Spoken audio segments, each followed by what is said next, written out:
नमस्कार बच्चों, कैसे हैं आप लोग। सौर मंडल में पृथ्वी चैप्टर को आगे बढ़ा रहे हैं। इसका एक वीडियो मैं दे चुका हूं। एक पिछले वीडियो में मैंने आपको इस चैप्टर का इंट्रोडक्शन दिया था। सौर मंडल क्या है, ग्रह क्या है, पूर्णिमा, अमावस्या, इस तरह की जो टर्म हमने डिस्कस की थी। अभी हम सौर मंडल को समझेंगे। सौर मंडल क्या है, कौन कौन इसके सदस्य हैं। बहुत सिंपल है, बिल्कुल आसान है दोस्तों, बने रहिए मेरे साथ। और क्लास 6 के बच्चे, मेरे सबसे छोटे दोस्त, कोई चिंता नहीं, सारी चिंताएं मुझे दे दीजिए आपकी। चलिए आगे बढ़ते हैं। बेटा अपने घर के अंदर मान लीजिए 5-6 सदस्य होते हैं। मम्मी है, पापा है, दादा है, दादी है। तो हेड ऑफ द फैमिली कौन होता है? हेड ऑफ द फैमिली होता है दादाजी। और मैंने तो कहानियों में, कविताओं में सूर्य को सूरज दादा के नाम से भी सुना है। आप सब मेरी बात से सहमत हैं? सौर मंडल के अंदर जो सबसे बड़ा सदस्य है, जो मुखिया है, वो है सूर्य। अब सौर मंडल को जब हमने इस शब्द को देखा था तो सूर्य का ही परिवार, सौर मंडल, सूर्य से संबंधित परिवार या सूर्य का परिवार। तो सौर मंडल क्या है, किससे मिलकर के बनता है? देखिए, शुरू करते हैं हम इसको। सौर मंडल सबसे पहले है मित्रों सूर्य। सूर्य के बाद में इसके 8 ग्रह, 8 ग्रहों के बाद में ग्रहों के उपग्रह, जिसको आप सैटेलाइट्स बोलते हैं। जैसे कि पृथ्वी सूर्य का ग्रह है, पृथ्वी के चारों ओर चंद्रमा चक्कर लगाते हैं, तो वो पृथ्वी का उपग्रह हो गया। तो सूर्य ग्रह, उपग्रह, क्षुद्र ग्रह, जिसको बौने ग्रह और क्षुद्र ग्रह, ये भी टर्म आगे दी है, हम समझेंगे। क्षुद्र ग्रह, छोटे ग्रह, उल्का पिंड, उल्का है, बड़े बड़े पत्थर होती है ये, उल्का पिंड, धूमकेतु,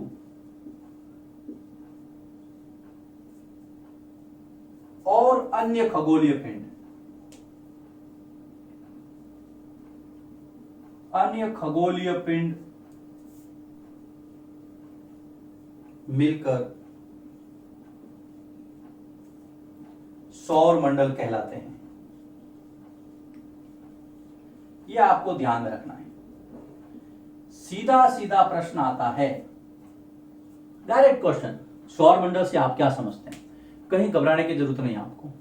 बहुत सिंपल से शब्दों में आपको बताना है। सूर्य, ग्रह, उपग्रह, क्षुद्र ग्रह, उल्का पिंड, धूमकेतु और अन्य खगोलीय पिंड, ये सब मिलकर के बनाते हैं सौर मंडल को। आपके 2 अंक पक्के, यहां कहीं जाने वाले नहीं। 2 अंक पक्के होने के साथ आपको समझ में आ रहा है कि भाई सौर मंडल में कौन कौन लोग होते हैं। मैंने आपको बताया था दोस्तों, घर में दादाजी हेड ऑफ द फैमिली, वैसे ही सौर मंडल के अंदर सूर्य परिवार का मुखिया। प्रश्न आता है सीधा सीधा, सौर मंडल का मुखिया कौन है? कौन है? सूर्य। अगला फैक्ट आप लिखिए, अगला जो तथ्य है अपने साथ में नोटबुक रखिए। सूर्य सौर मंडल का मुखिया है।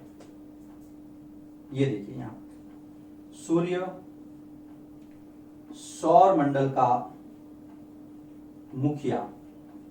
सीधा प्रश्न आता है और सीधा आंसर है, कोई लॉजिक नहीं, कोई बात नहीं। आपको याद रखना है, सौर मंडल का मुखिया कौन है? सूर्य सौर मंडल का मुखिया। अब हम सूर्य को सेपरेट पढ़ते हैं कि जब ये मुखिया है तो इसके बारे में और क्या क्या जानकारी है। तो मैं यहां पर टॉपिक लगता हूं सूर्य। ध्यान से समझना दोस्तों, एक एक चीज को क्लियर कर रहा हूं।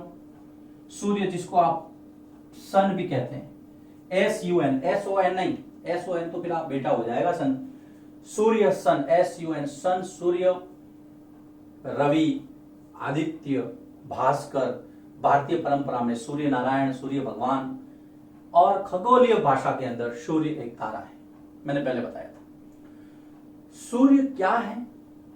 सूर्य एक तारा है। सबसे पहले तो इसका निर्माण बहुत अधिक गर्म गैसों से, जो गर्म गैसें हैं उनसे हुआ है। सबसे पहला फैक्ट लिखिए, ये तो ये बहुत बड़ा है, सबसे पहले तो बहुत बड़ा और अत्यधिक गर्म।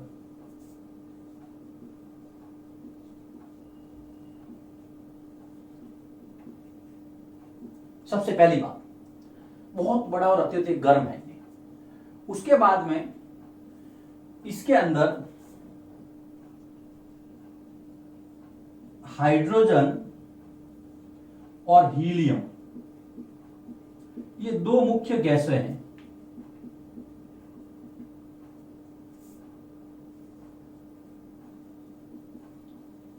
अधिक मतलब बहुत ज्यादा।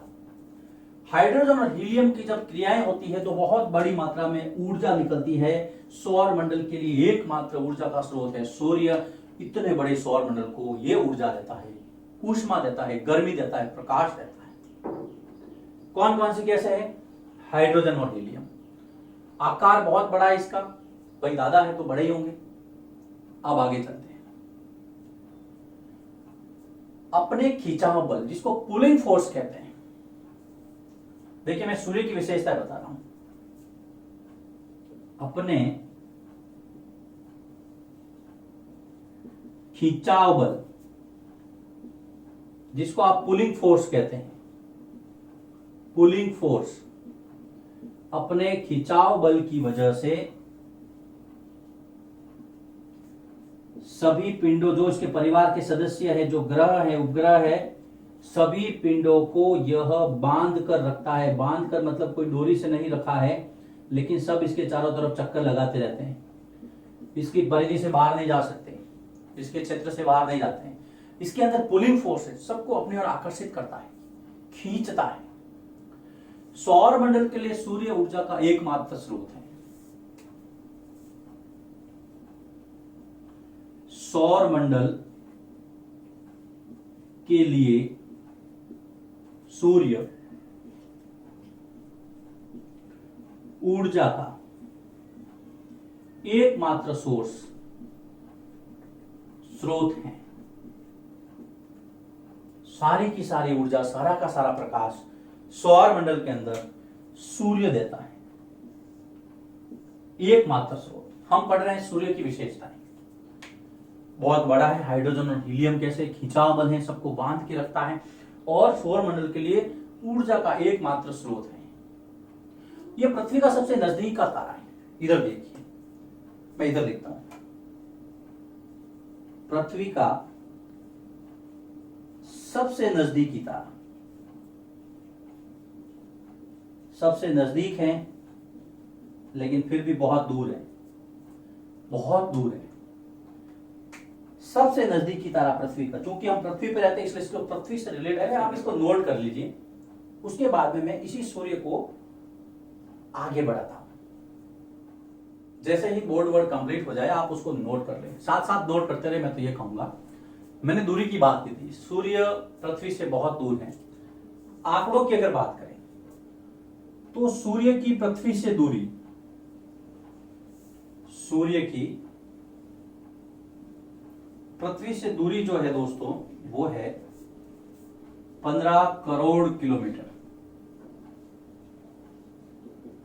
और ये जो दूरी है,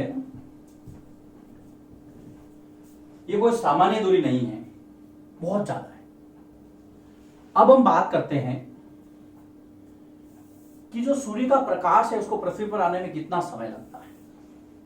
इतना दूर होने के कारण सूर्य का प्रकाश पृथ्वी पर, सूर्य का प्रकाश पृथ्वी पर 8 सेकंड में पहुंचता है। 8 सेकंड में। देखिए मैं जो फैक्ट बता रहा हूं इसको आप नोट कीजिए, ये बहुत काम के, सिर्फ के लिए नहीं, आगे भी बहुत काम के। पृथ्वी पर सूर्य के प्रकाश को आने में 8 सेकंड लगते हैं। ये जो प्रकाश की गति है, प्रकाश किस गति से पृथ्वी की ओर आता है? 3 लाख किलोमीटर प्रति सेकंड के हिसाब से।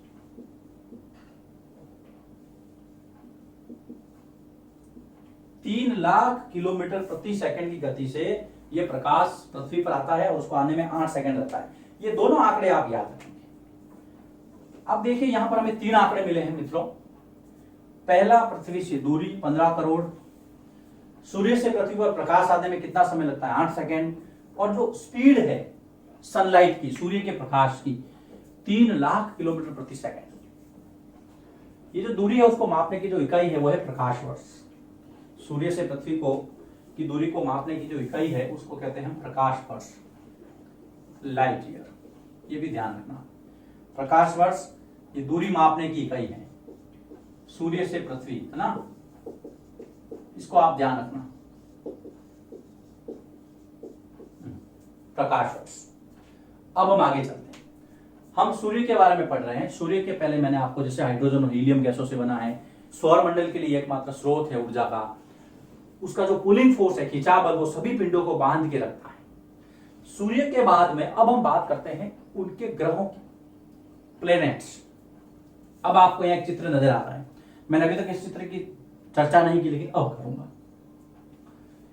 सूर्य है, पास में बुध है, शुक्र है, फिर पृथ्वी है। तीसरे नंबर पे हम आते हैं पृथ्वी, चौथे पे आपका मंगल है। उसके बाद में एक खाली स्पेस छोड़ा है मैंने, थोड़ा सा ऐसे डिजाइन की है, इसकी भी चर्चा मैं आपको करूंगा। उसके बाद में फिर गुरु है, जिसको आप बृहस्पति कहते हैं, जुपिटर, सैटर्न, शनि, अरुण और वरुण, यूरेनस और नेपच्यून।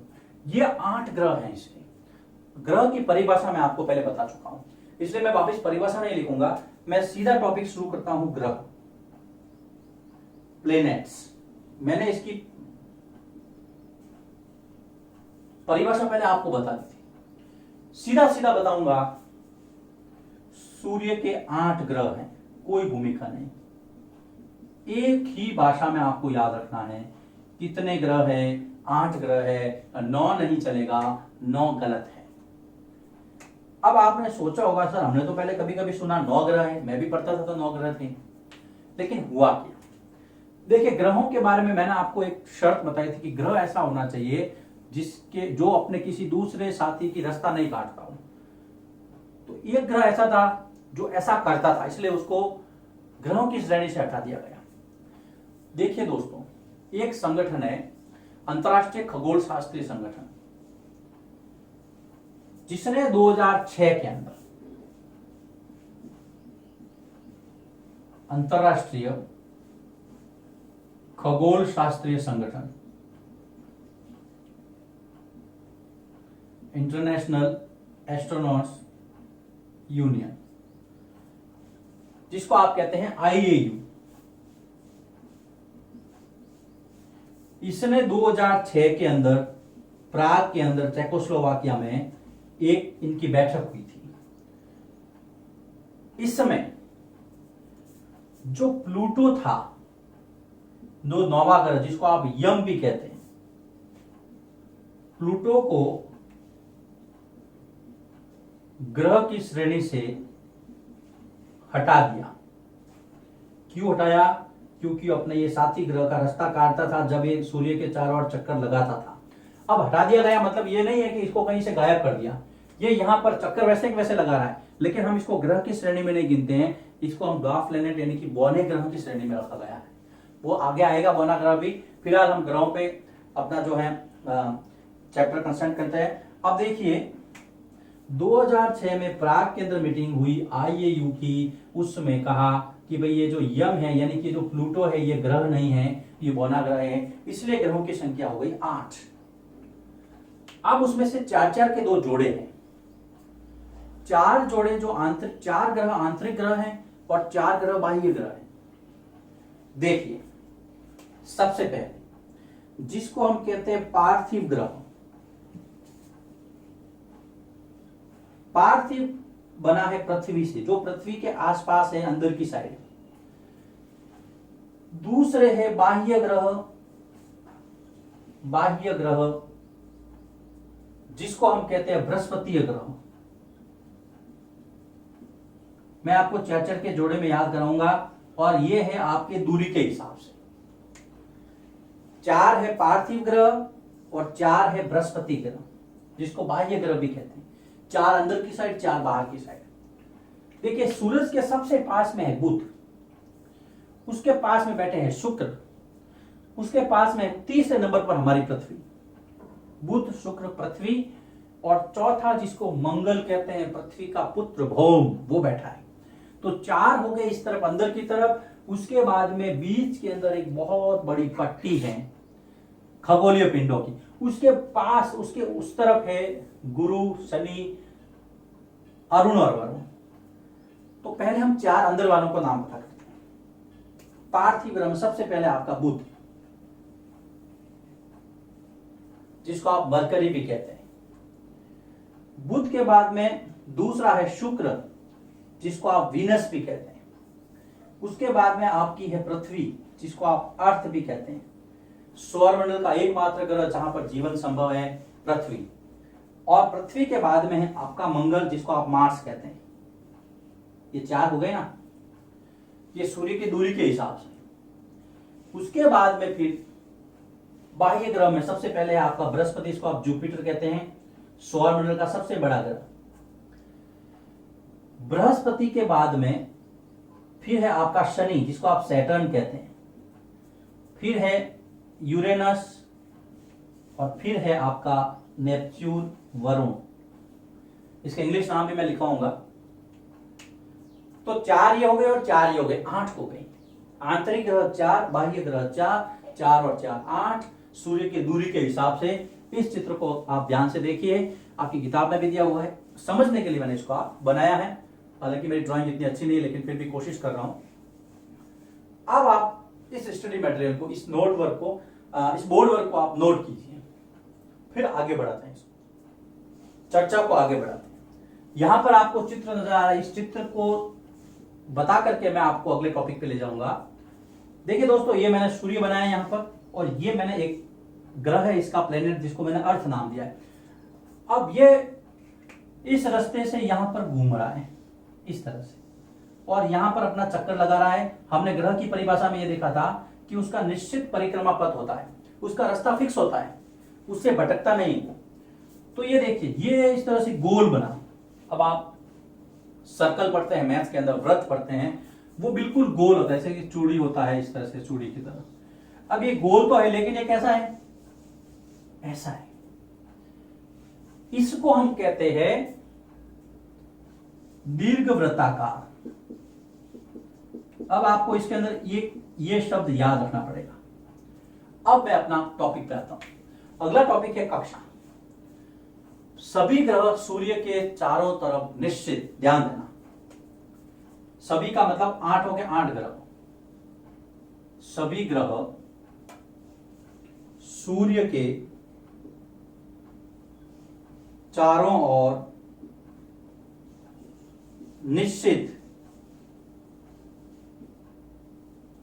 फिक्स है, डिस्टर्ब नहीं होगा अपने पथ से कभी भी। कैसा पथ, ध्यान रखना, दीर्घवृत्ताकार। दीर्घवृत्त कैसा है, ये वृत्त है लेकिन बड़ा वृत्त है। दीर्घवृत्ताकार पथ पर सभी ग्रह सूर्य के चारों ओर निश्चित दीर्घवृत्ताकार पथ पर चक्कर लगाते हैं। चक्कर लगाते हैं, जिसे कक्षा या ऑर्बिट कहा जाता है। सीधा सीधा प्रश्न आता है, कक्षा क्या है? मत लिख देना कि सर 4 दीवारों की एक छत की मेरे स्कूल के अंदर मेरी क्लासरूम मेरी कक्षा बनी हुई है, ऐसा मत लिख देना प्लीज करके। आप इसको लिखना कि सभी ग्रह या ग्रह सूर्य के चारों ओर निश्चित परिक्रमा पथ के अंदर जो दीर्घवृत्ताकार हैं वहां पर चक्कर लगाते हैं, जिसको हम कहते हैं कक्षा या ऑर्बिट। देखिए दोस्तों, सौर मंडल के अंदर बताने को बहुत कुछ है, लेकिन आपका सिलेबस जो है एक रेखा खींचता है, एक लिमिटेशन फिक्स करता है। तो मैं उस सिलेबस के आधार पर चल रहा हूं। कुछ 1-2 चीज एक्स्ट्रा मैंने बता दी होगी, लेकिन वो कोई बड़ी बात नहीं है। अब हम आगे चलते हैं। अब हम सबसे पहले बात करते हैं बुध की। बुध ग्रह, ये आपको सबसे पहले मैं बात करता हूं ये बुध ग्रह की। जो आपकी सिलेबस में ग्रहों के बारे में जानकारी जिस लेवल की दी है, मैं उसी लेवल पे आपको लेकर के चलूंगा। बुध, मरकरी। अब आप इस चित्र पे आ जाइए। सूर्य के सबसे पास में है बुध भगवान, बुध ग्रह, भगवान मैं ऐसे ही मजाक में कह रहा हूं, बुध ग्रह सूर्य के सबसे नजदीक सबसे ज्यादा गर्मी लगती है वहां पे। तो बस लिखना शुरू कीजिए आप, बुध सूर्य के सबसे नजदीक स्थित ग्रह। प्रश्न आता है कई बार, सूर्य के सबसे पास में कौन सा ग्रह है? बुध। सबसे छोटा ग्रह, 8 ग्रहों में यह सबसे छोटा ग्रह है,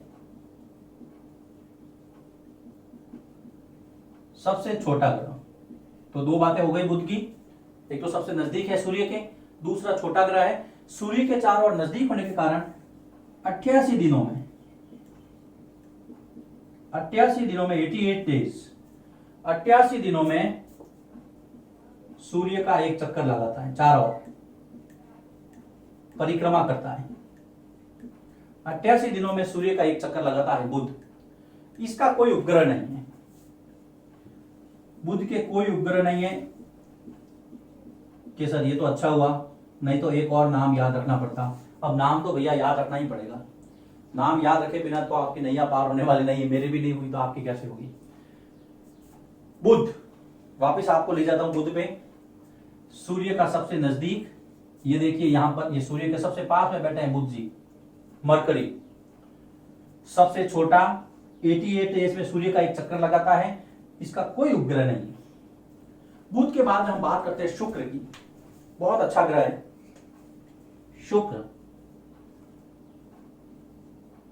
हम धरती को माता कहते हैं, तो शुक्र को मौसी कहना पड़ेगा आपको। क्यों भैया बताओ? इसको पृथ्वी की बहन कहा जाता है।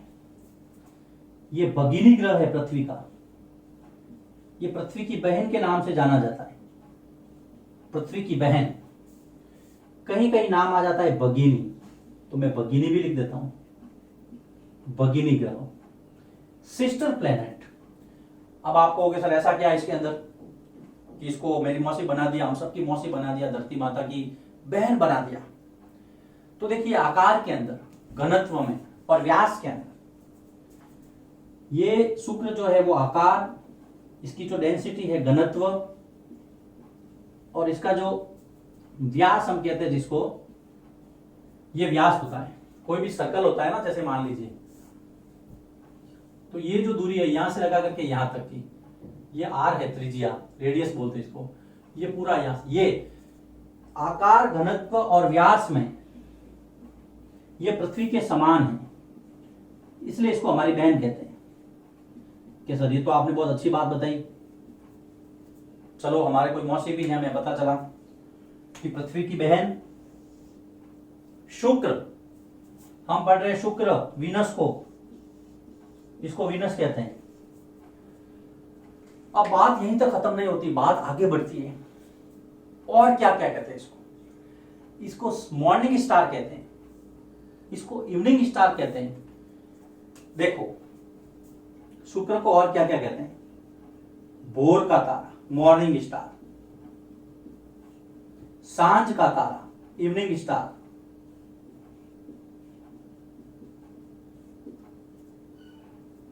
कैसा शुक्र के तो बड़े नाम हैं? जैसे घर में आपको कहते हैं ना, कोई पिंटू कहता है, कोई चिंटू कहता है, कोई लाडला कहता है, कोई लाडू कहता है, कोई कुछ कहता है, स्कूल में और नाम चलता है आपका। तो शुक्र के भी बहुत सारे नाम हैं। पृथ्वी का जुड़वा ग्रह भी कहते हैं इसको। देख लो एक और नाम आया सामने, भगिनी ग्रह कहो, पृथ्वी की बहन कहो, पृथ्वी का जुड़वा ग्रह, ट्विन प्लेनेट। जुड़वा होते हैं भाई, एक जैसे दिखते हैं कि नहीं दिखते हैं, इसीलिए जुड़वा भी कह दो आप। भोर का तारा, सांझ का तारा, इसका भी कोई उपग्रह नहीं है। तो देखो बेटा, ये देखो जुड़वा ग्रह, ये भी आप जान, पृथ्वी की बहन भगिनी ग्रह, भोर का तारा, सांझ का तारा, ये शुक्र है इसको, ये है शुक्र। चमकीला भी बहुत है, चमकीला तारा भी कहते हैं। दोस्तों यहां पर इस वीडियो को मैं अभी समाप्त करूंगा। इस चैप्टर के मैंने 2 वीडियो बनाए हैं। अगर आपकी कोई क्वेरी है तो आप मुझसे व्हाट्सएप पे, टेलीग्राम पे जुड़ सकते हैं। वीडियो के साथ नीचे पट्टी में मेरे नंबर चल रहे हैं। मैं चाहूंगा आप सभी लोग मुझसे जुड़े। नवोदय स्टूडेंट्स क्लास 6 के लिए जो बच्चे मेरे वीडियो देख रहे हैं उनको भी मैं कहना चाहूंगा, आप कोई भी शंका हो आपको इससे रिलेटेड, देखिए कोई भी व्यक्ति पूर्ण नहीं है। हो सकता है मैं जब पढ़ा रहा हूं वैसे कोशिश करता हूं कोई मिस्टेक नहीं, फिर भी अगर हो जाती है, अगर आपको पता चलता है तो भी आपके सुझाव सादर आमंत्रित हैं। इस चैप्टर का एक वीडियो और रहा है जिसके अंदर हम बाकी के जितने भी टॉपिक रहे हैं उसको पूरा करेंगे।